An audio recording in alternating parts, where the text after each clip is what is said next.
காத்து நான் ஏரிக்கர மேலிருந்து 8 தேச பார்த்திருந்து ஏங்கி ஏங்கி காத்திருந்தேன் காணல்ல.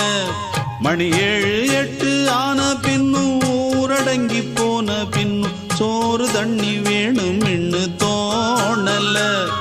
என் தெம்மாங்கு பாட்டை கேட்டு தென்காத்து ஓடி வந்து தூதாக போக வேணும் அக்கறையில. நான் உண்டான ஆசைகளை சொல்லாம பூட்டி வச்சு உள்ளார வாடுறேனே இக்கரையில. நான் ஏரிக்கர மேலிருந்து 8 தேச பார்த்திருந்து ஏங்கி ஏங்கி காத்திருந்தேன் காணல்ல. மணி 7 8 ஆன பின்னும் ஊரடங்கி போன பின்னும் சோறு தண்ணி வேணும்